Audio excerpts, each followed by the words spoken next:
मैं ओंकार हूं, जगत में व्याप्त संपूर्ण त्रिगुणात्मक गतिविधियों का प्रथम एवं प्रत्यक्ष दृष्टा।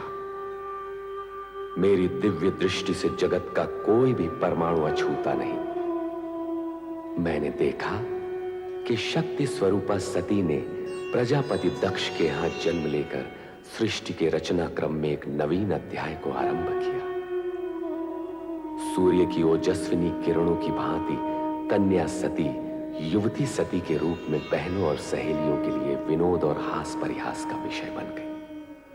और तब शिव जी ने स्वप्न में प्रकट होकर सती की अपूर्णता को पूर्ण करने तथा मन की शांति के निमित्त पार्थिव शिवलिंग की आराधना करने का मार्ग सुझाया। अपने स्वप्न को माता वीरणी से कह सुनाया सती ने, और वो नदी किनारे ओम नमः शिवाय के पंचाक्षरी मंत्र का जाप करने में निमग्न हो गई। किंतु दक्ष को अपनी प्रिय पुत्री का इस प्रकार कठोर तपस्या करना नहीं रुचा।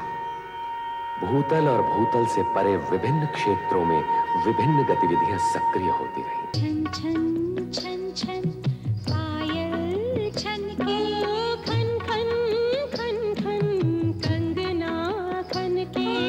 छन छन छन छन पायल छनके, खन खन खन खन कंगना खनके।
देवर्षि नारायण नारायण नारायण नारायण नारायण। देवर्षि नारद। देखो कामदेव, तुम जाओ वहीं ठीक हो, मेरा पीछा न करो। देवर्षि आप यहाँ पधारे और तुरंत ही विमुख होकर चल दिए। यह तो देवलोक का अपमान हुआ। नारायण नारायण, परंतु कामदेव देखो, आप तो देव ऋषि हैं, भगवान विष्णु के परम भक्त और उनके प्रिय पात्र।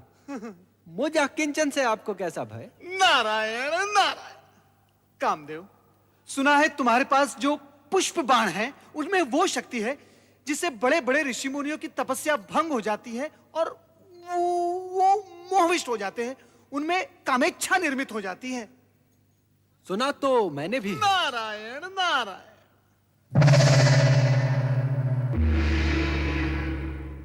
किंतु मैं पुष्प बाण की इस शक्ति को देखना भी चाहता हूँ। किसी सुपात्र पर इसका प्रयोग करना चाहता हूँ। और आप? नारायण नारायण। कामदेव, ऐसा नहीं हो सकता। मैं नारायण भक्त बाल ब्रह्मचारी, प्रयोग के लिए क्या मैं ही शेष रह गया हूँ? ये घृणित विचार तुम छोड़ दो। घृणित विचार? ये आप क्या कह रहे हैं देवऋषि? यदि ये कृत्य घृणित होता तो क्या परमपिता ब्रह्मा मुझे इसकी आज्ञा देते? आप इतने विद्वान हैं, इतने ज्ञानी हैं, फिर भी इतनी सी बात नहीं समझते कि बिना कामेच्छा के जागृत हुए नर नारी एक दूसरे के प्रति आकर्षित कैसे होंगे? और यदि आकर्षित नहीं होंगे तो सृजन कैसे होगा देवर्षि? तुम्हारा तर्क उचित है, तो फिर पहला पुष्प बाण यहां स्वर्गलोक में किसी उचित पात्र पर छोड़ना। हो सकता है प्रयोग ही प्रयोग में कोई स्वर्गिक सृजन ही हो जाए। नारायण नारायण। जहां पहले से ही गीत, संगीत और उन्माद की भावना व्याप्त है, वहां ये पुष्प बाण भला क्या प्रभाव डालेंगे? इनकी शक्ति का प्रमाण देखना है तो इनका प्रयोग किसी इंद्रिय जय, जीवन से विरक्त और साधु मना व्यक्ति पर किया जाए। आप तो स्वयं इसी कोटि में आते हैं ना मुनिवर। और देखो कामदेव, इससे पहले कि मैं तुम्हें श्राप दूं, मेरी दृष्टि से दूर हो जाओ। नारायण नारायण। आपने मेरी पूरी बात तो सुनी ही नहीं। मैं तो ये कह रहा था कि आप मुझे किसी ऐसे पात्र का नाम बता दीजिए जो मानव दुर्बलताओं पर विजय पाकर भगवान में लिप्त हो। देवर्षि, हर ऐसे स्थान में तो आपका आना जाना लगा ही रहता है जहां प्रभु का नाम लिया जा रहा हो। कृपा करके कुछ बताइए ना। देवी संध्या।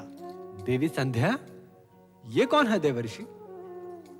एक ब्रह्मचारिणी जो दिन रात ऋषि मुनियों के सत्संग में रहकर मानवीय दुर्बलताओं पर विजय प्राप्त कर चुकी है। कामदेव, मुझे पूर्ण विश्वास है कि उस पर आपकी यह पुष्प बाण व्यर्थ जाएंगे। यही तो देखना है देवर्षि। और हां, सुपात्र की खोज में सहायता देने के लिए धन्यवाद। नारायण नारायण। ब्रह्मचारिणी संध्या। ओम आदित्याय नमः स्वाहा। ओम आदित्याय नमः स्वाहा। ओम आदित्याय नमः स्वाहा। ओम वैश्वनराय नमः स्वाहा। ओम वैश्वनराय नमः स्वाहा। ओम वैश्वनराय नमः स्वाहा। ओम आदित्याय नमः स्वाहा। ओम आदित्याय नमः स्वाहा। ओम वैश्वनराय नमः स्वाहा। ओम वैश्वनराय नमः।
संध्या देवी, देवी संध्या, सुनिए देवी संध्या।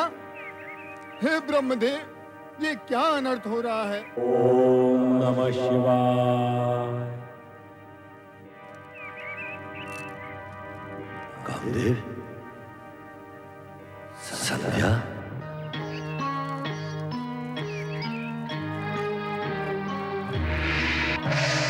कामदेव,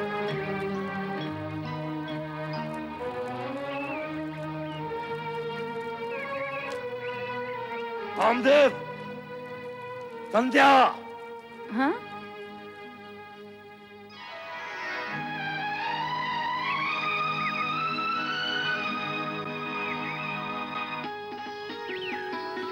संध्या,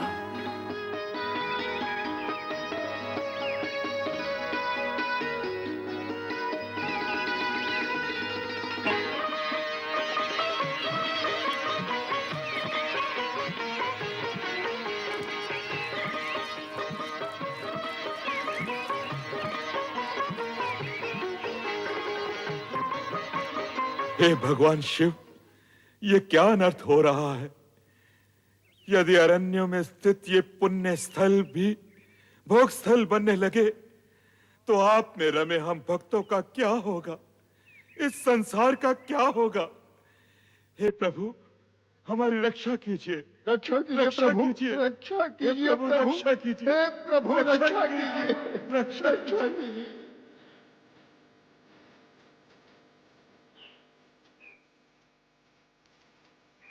ब्रह्मदेव, संध्या,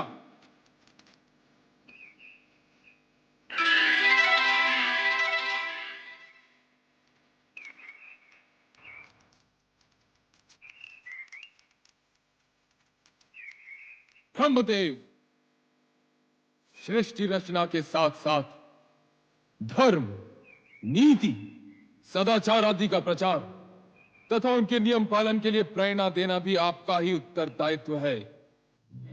हमें खेद है, आपके मानस पुत्र कामदेव ने तो इस पावन वातावरण को कलुषित करने का प्रयास किया ही। आप स्वयं भी अपनी मर्यादा, अपने स्थान और अपने उत्तरदायित्व को भुलाकर इस निर्लज कृत्य में लीन हो गए। और देवी संध्या, तुम्हारा चरित्र तो न जाने कितनों के लिए आदर्श रहा है। सुनते थे पाषाण भले ही पिघल जाए, किंतु देवी संध्या के ब्रह्मचार्य कवच को भेद कर एक कामदेव तो क्या, यदि 100 भी प्रयास करें तो डिगा नहीं सकते। किंतु तुम्हारा भी क्या दोष? जब शिष्टा ही डगमगाने लगे तो अनर्थ होना तो अवश्य संभावी है। हे देवाधिदेव सदाशिव, मैं अपनी भूल को स्वीकार करता हूं। अपने मानस पुत्र मनमत मनोज के प्रमाद का अवलोकन करने में मैं ऐसा खो गया कि स्वयं को ही भूल गया। मैं अपने कृत्य पर लज्जित हूं और आपसे क्षमा याचना करता हूं। मैं नहीं जानती भगवान कि ये सब कैसे हुआ, किंतु इतना अवश्य जानती हूँ कि एक ब्रह्मचारिणी का मन यदि पल भर के लिए कुछ चंचल हो उठे तो ये पाप है। मुझसे भी पाप हुआ है। मैं बहुत लज्जित हूँ भगवान, मुझे क्षमा करें, मुझे क्षमा करें। नहीं, ब्रह्मचारिणी होकर तुमने अग्निहोता के पूज्य पद को कलंकित किया है। तुम्हारा अपराध अक्षम्य है। हाँ, हाँ, मुझसे पाप हुआ है, मुझसे अपराध हुआ है। मैं कलंकिनी हूँ, मैं क्षमा के योग्य नहीं हूँ। नहीं, नहीं, नहीं। परमपिता, मुझे क्षमा कीजिए पिताश्री। तुम्हारे मुख से पिता सुनते हुए भी मुझे लज्जा आती है। तुम्हें अपने पुष्प बाणों का प्रयोग करने के लिए क्या ऋषि आश्रम और देवी संध्याएं मिली? बाद में जब मैं कामादक देवी संध्या की सहायता के लिए पहुंचा तो तुमने मुझे ही अपने पिता को ही दूषित करने का दुष्चक्र चलाया। जो हुआ उसका मुझे खेद है पिताश्री, किंतु ये सत्य है। आपको अपने प्रयोग में उलझाने की मेरी कोई इच्छा नहीं थी। कामाविष्ट देवी संध्या के शरीर से निकली मोहिनी गंध ने आपको उनकी तरफ आकर्षित होने के लिए विवश कर दिया। और जो भी हुआ हो, किंतु आज तुम्हारे ही कारण लोक और शिव की दृष्टि में स्वयं लोक सृष्टा ब्रह्मा को लज्जित होना पड़ा। सदाशिव से क्षमा याचना करनी पड़ी। पर अब तुम्हें अपने किए का दंड मिलकर ही रहेगा। नहीं नहीं पिताश्री, मुझे क्षमा कीजिए, मुझे क्षमा कीजिए पिताश्री। मैं तुम्हें श्राप देता हूं कि वो भगवान शिव जिनके आराधना स्थल को तुमने अपने कुकृत्य से कलंकित किया है, एक दिन तुम्हें भस्म कर देंगे, भस्म कर देंगे, भस्म कर देंगे, भस्म कर देंगे। नहीं पिताश्री, मेरी रक्षा कीजिए पिताश्री, अपनी संतान की रक्षा कीजिए। नहीं पुत्र नहीं। श्राप तो धनुष से निकले हुए उस बाण की तरह है जिसे लौटाया नहीं जा सकता। एक बात और है कि इसी श्राप में तुम्हारा और जगत का कल्याण भी निहित है, अतः इसे श्राप के साथ साथ आशीर्वाद भी समझो।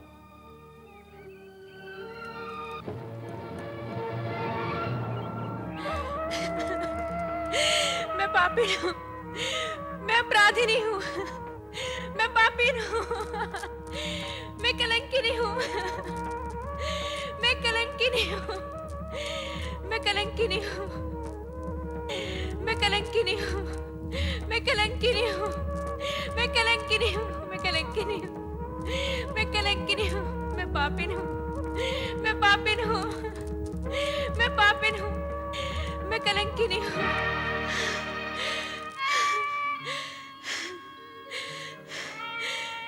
इतने बड़े पाप, इतने बड़े कलंक का बोझ लिए अब मैं ये जीवन कैसे व्यतीत करूंगी? जिस शिव की एक झलक पाने के लिए बरसों से इस जीवन को पुण्य कर्मों में लगाए रखा था, वही शिव आज सामने भी आए तो मात्र ये कहने के लिए कि मेरा पाप अक्षम्य है। अब मेरे जीवन का क्या अर्थ और बिना अर्थ के ये जीवन कैसा?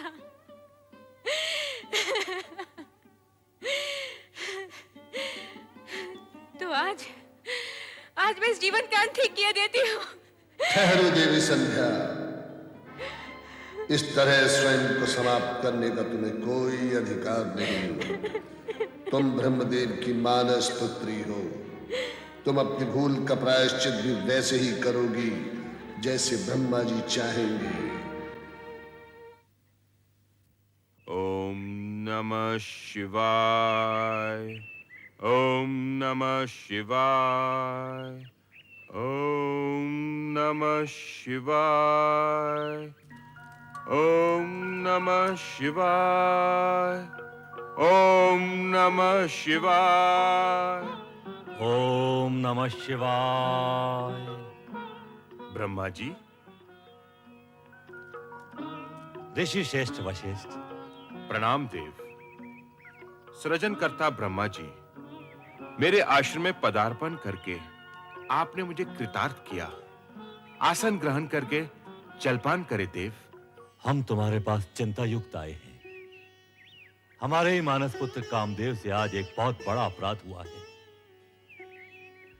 उसने महर्षिणी संध्या को अपने पुष्पवाण से कामाविष्टित कर दिया, जिससे आश्रम का वातावरण दूषित होने लगा। तब देवादिदेव श्री शिव शंकर ने एक ऋषि के आह्वान पर देवी संध्या को बहुत प्रताड़ित किया। पाप बोझ से लज्जित संध्या अपने जीवन का अंत करने ही वाली थी, किंतु उसे यह कहकर रोक दिया गया कि देह त्यागने से उसके पापों का प्रायश्चित नहीं होगा। आपकी बातों से ऐसा लगता है सृजनहार कि देवी संध्या ने ये भूल जानबूझकर नहीं की।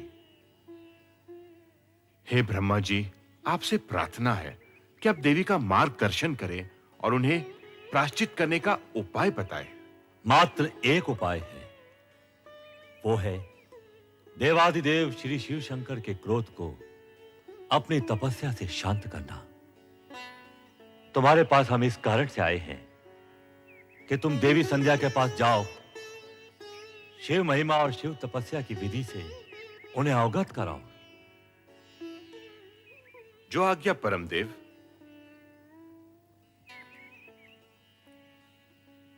किंतु संध्या इस समय होगी कहां?